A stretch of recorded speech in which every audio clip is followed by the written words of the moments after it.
Hey guys, Angie to break down UFC 297, Sean Strickland versus DRICUS du Plessis for the middleweight title. This is a quick turnaround for the division. Strickland only became champion last September, so it's really good to see that it's turning around so quickly. We've got DRICUS du Plessis challenging. He was originally going to challenge Adesanya back in September, but he had that foot injury, so now he finally gets his shot. All in all, this is a really, really intriguing fight, just because Sean Strickland's style was proven to completely dismantle Izzy's in the last fight, but for this fight, it's a completely different style against DRICUS du Plessis, who's extremely unpredictable. He does a lot of crazy stuff. He's got a very secret training camp in South Africa where Izzy, there's a lot of tape on Izzy. There's not as much tape on DRICUS du Plessis, especially at a higher level, so you kind of wonder what he's going to do. But let's get into the rest of the card first. So first fight of the night is Arnold Allen versus MOVSAR EVLOEV. This is an interesting fight because both guys have shown a lot of potential, maybe not had, although Arnold Allen had his chance, but they haven't had the real big wins that they've needed over elite featherweights to get to that title shot. Arnold Allen fell short against Max Holloway. I feel like he could have maybe had the tools to beat Max, but Max is one of the best. If Volkanovski wasn't the champ, Max would probably still be the champion. MOVSAR EVLOEV, really talented, undefeated, I might add. He had a very competitive fight against Diego Lopez, who had replaced his opponent last minute. Diego Lopez, as you know, is on a tear right now. He made his debut against MOVSAR EVLOEV and nearly won. It was a super competitive fight. It was really exciting. I need to rewatch it. So that was interesting. So MOVSAR did show a little bit of vulnerabilities, but he still ended up winning that fight. There's still a few unanswered questions for MOVSAR. He's undefeated, but he hasn't quite had that top 5 featherweight contention. This is his chance. Arnold Allen, I wonder whether the pressure got to him in the last fight against Max Holloway. He hasn't had the best resume either, if you look at it. Calvin Kattar, he's a bit older, he's a bit further in his career, and he had the knee injury. And Dan Hooker, he obviously cut way too much weight when he fought Arnold Allen down at featherweight. I still think Arnold Allen is a lot better than what people are giving him credit for. I think Arnold Allen could win this fight, and I thought the odds might be a bit more even, but I think just because MOVSAR is undefeated still, and he is from Russia. He's not from Dagestan though. His style of wrestling is Greco-Roman. It isn't the Sambo. So he is a different type of wrestler. I think Arnold Allen will have the wrestling to compete with him. He trains with Leon Edwards and their team, and I know that they drill a lot of wrestling, so I wouldn't count Arnold Allen out in that department. Arnold Allen has a few more wins other than by decision, so he has a few more finishes. MOVSAR wins a lot of decisions, so he's a very safe fighter. All in all, I can see this fight going either way. I wouldn't be surprised to see Arnold Allen come on top, and I'm probably going to favour him. So I don't think that's a bad bet if you want to bet on the dog. Chris Curtis and Marc-Andre BARRIAULT. Chris Curtis is Sean Strickland's best friend, teammate. His last fight was against Nasruddin Imavov, who is one of Sean's most recent opponents. But that ended in a no contest, so we didn't really get to see how that fight was going to play out. He lost a close fight to Kelvin Gastelum before that, and before that he knocked out Joanne Buckley. So that was a decent win. Chris Curtis is very solid. He wins against most people. He's had a lot of fights. He's had about 40, and he wins 3/4 of his fights. So solid fighter. Chris is, a true veteran. He's 36. Andre is not that much younger, but he hasn't had nearly as many fights. And he's Canadian, so I can see why he's getting this fight. Well, he's on a 2-fight win streak, which is probably a better circumstance than Chris Curtis. Even though the odds are what they are, I still think this fight could go either way. You just never know. So this is a coin toss for me, but I guess Chris does have the experience on his side. Okay, Neil Magny versus Mike Malott, Canada's finest prospect maybe, or at least one of them. They've got a few. So Neil Magny, he fights a lot. He fought 3 times last year and the year before. He's 36, another veteran. Maybe fights too much. If he wanted to win more of his fights, he probably should fight less. But still, he wins against anyone unless they're a top 10 welterweight. He's got a massive experience advantage. That's probably his biggest advantage over Mike Malott, who's very powerful, young. Although he's 32, he's not young, but he's in his prime. He's had a fraction of the fight experience. And this is a pretty big jump up in competition against Magny. Even though Neil's a beatable opponent, kind of wonder whether he's ready for that jump up in skill level and rankings. MALOTT is a finisher. He's won all his fights by a submission or a knockout, and his last couple of fights have been by sub, and the fight before that TKO. So it's really just a matter of whether he's ready for this level of fighter. He's definitely got the physique and the strength and power. It's just a matter of whether Neil can school him with his experience. The odds are well in Mike MALOTT's favour, maybe a little bit too much. I know Neil Magny's getting on, but I wouldn't count him out. Because Neil's very wiry, so I guess the best chance for Mike MALOTT might be submitting him, because Neil is tough. He doesn't give up. Yeah, I don't know. I think this fight could go either way as well, because I can see Mike MALOTT getting a bit frustrated with how wiry Neil is, and he's very durable still, I think. But if I had to pick, I might have Neil winning this fight by decision, actually. Oh, where's my tea? I'm just going to grab my tea. One. Oh yeah, I'm just I'm trying out a new sound system, so hopefully nothing fucks up in the process. Someone was complaining about sound, so I thought I'd put in a little effort to try and get some of the levels right and all that stuff. I got my mixing desk and all that shit. So hopefully it's worth all the effort. Co-main event. We have the vacant bantamweight title. Bantamweight isn't really the strongest division right now, especially with Amanda Nunes gone. There just needs to be more competition, but it just needs to rebuild itself. So we've got Raquel Pennington, who's a veteran of the division. She's been around a very long time, against Maria Bruno Silva, who's a little bit younger, hasn't fought for the belt yet. She's pretty talented, I would say, but maybe hasn't had the same level of experience, the same amount of fights. Raquel still has a slight height and reach advantage. I think Bruno Silva is a bit stronger, maybe a bit better on the ground. She has a brown belt. Thought she might be black belt because she gets a lot of subs. Raquel is an underdog, maybe because she's just had a lot of wear and tear. She's been around a long time.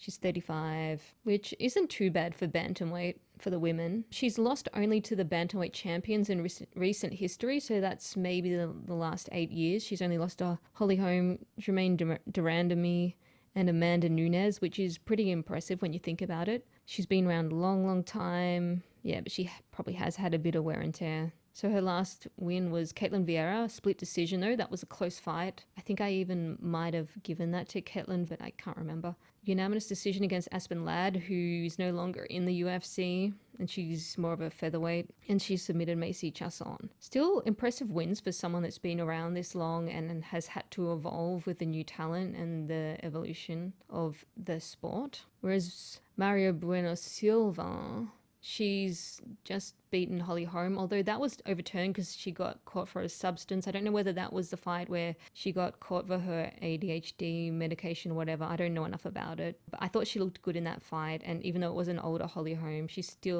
looked good in that fight. Whether or not it was legit or not, whether or not it was help from a substance or not, I can't say. She submitted Lena Landsberg and submitted Stephanie Egger, which aren't really notable opponents. Having said that, though, I do think Maria Bueno Silva is a good contender to fight for the belt, just because she's, a fresh sort of face, and I think that she can keep getting better. She's only had a few fights, so it's good.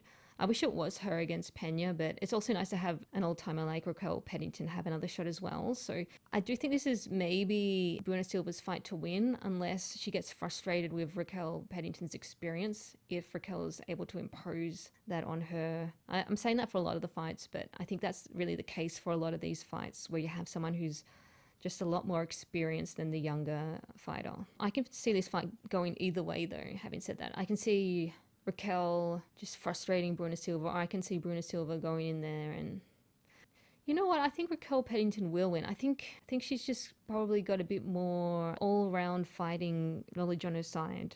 So this is a fight we all are interested in. The main event, as mentioned before, finally DRICUS Du Plessis gets his shot at the title. There's a lot that Sean Strickland and DRICUS actually have in common. Oh wait, no, they're not both the same age. They have very similar stats, physical that is, so their reach is the same, their height is the same, and their leg reach, DRICUS has a slightly longer leg reach. But I think DRICUS is a much bigger guy. Obviously, Sean was at welterweight for a lot longer. I think Dricus had maybe 1 or 2 fights at welterweight and they didn't go very well for him. I think Dricus is more of a natural middleweight, even maybe slightly too big for middleweight. He's still young. Maybe that's why it still works for him. I couldn't believe he's actually still 29, which is very interesting to me because that kind of tells me that Dricus isn't even in his prime yet. So maybe there's a lot more room for him to improve and work on his skill set, and that's a little bit frightening. But it also makes me wonder whether he has the same mental, does he have the same mental that Sean Strickland has, that he's developed, especially in the last year or two. I really think Sean Strickland's in his mental prime and his physical prime right now. I'm not so sure about Dricus. Looking at Dricus, I'm so impressed, even more than what I want to give him credit for, because when he beat Whittaker, I just hated him because, you know, Australian and all that. But that was hard, but he did it fair and square. So let's take a look at Dricus first. He's had no losses in the UFC. His only loss at middleweight was 10 years ago, and I think he'd only had 5 fights then. He's much bigger than Sean, even though they're the same height. He has a lot more muscle. He's a lot more muscle bound. He's huge, especially his upper body. The way he fights is unpredictable, and there's still a lot we don't know about their style and training from his gym in South Africa. He probably has more motivation, and a lot of motivation, to become the first African champion who trains in Africa. So I'm not saying that Izzy and Usman and Ngannou aren't African champions. They're African, but I just mean someone who's training in Africa. So that's really important for the UFC to establish more of a market in there. So I can see how they would want Dricus to do well. I'm a little bit surprised at the odds. I thought Dricus might be a favorite, or the odds would be even, just because he's been on such a tear and he's never lost in the UFC. Just because of that alone, he hasn't lost at middleweight in so long. A lot of the stats are in his favor, and Sean Strickland has lost to bigger middleweights like Alex Pereira, and he lost to Jared Cannonier, and he's a bigger middleweight, but that was a different type of fight. But I'm just saying that I think that out of the losses that Sean's had, it's been someone much bigger. Looking at Dricus's wins, so his last win against Robert Whittaker was super impressive. I don't think anyone was counting him in to win that fight, especially not me. That was a bit of a shock. That was a big upset. But before that, Derek Brunson and Darren Till, they're not really, they haven't really aged well, those wins, just because Derek Brunson, he's almost retired and he's been through so many wars and hasn't looked good at all in his last fights. His corner have had to throw in the towel. Darren Till, well, he's not even fighting anymore from what I know. At the time, though, they looked really impressive. But having said that, I don't think it really matters so much, because Sean Strickland's no different. His last win was super impressive against Israel Adesanya. Before that, it was Abus Magomedov and Nazaddin. So it's a similar thing. Those last 2 fighters aren't exactly relevant. They're not in the top 15, or maybe they are, but they're not in the top 10 or 5. Their resumes are saying similar things from the last few fights they've had. So for Sean, he's had a bit more experience, even though it doesn't really matter at this stage of the game. I don't think it really does. Maybe it matters a bit for, like, he knows how to deal with the media extremely well. I think Dricus does too. I don't think it really matters so much for this fight. Sean's had a very strong strength of schedule, so that's made him feel really comfortable in the octagon. And for someone like Sean, I think that's actually a benefit and not a hindrance, because he is Sean Strickland and he needs to be occupied with something like that. Also, I've written that he's had time to process being triggered by DRICUS Du Plessis in the press conference that they had last month.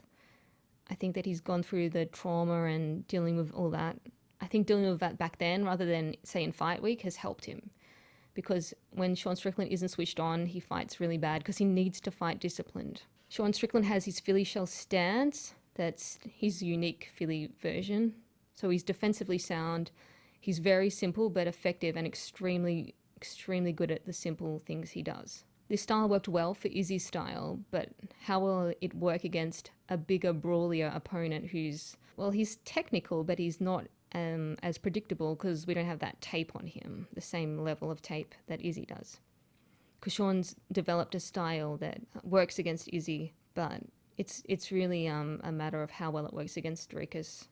Other thing I have is Sean content, or does he have the same motivation as before?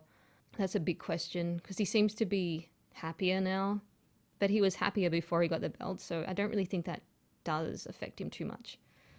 What else have I written here?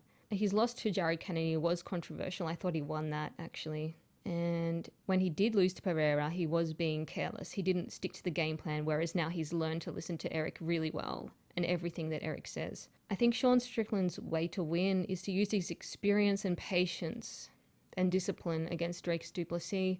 But I think the moment that Sean Strickland just wants to bang with him, not that I think he will, but if DRICUS does find a way to get in his head again, I think that will be the way for DRICUS to win.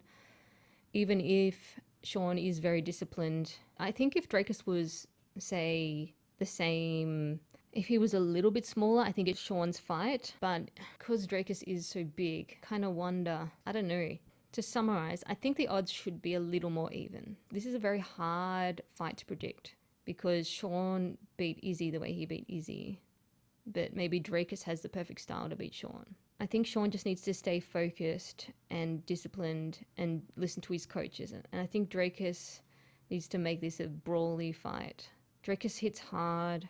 Sean has a decent chin, but he didn't seem to take those punches from Pereira well. I don't know. I think DRICUS maybe doesn't hit quite as hard as Pereira, but I still think he hits pretty hard. Whenever I think of this fight, I do tend to favor DRICUS just because he's got a lot of momentum on his side and he's a big, strong, brawly fighter. And I think that alone could be very damaging to Sean's style. So I am favoring DRICUS to win, but I want Sean to win, obviously. Yes, that's my prediction. Official prediction? No, fuck that. I'm gonna say Sean Strickland by decision, but I'm not confident in that. Yeah, I'm just gonna leave it at that for this week. Thanks for coming back and enjoy the fights. I'm gonna leave it at that, and hopefully this sound worked out all right. But yeah, see you around the traps and have a great year.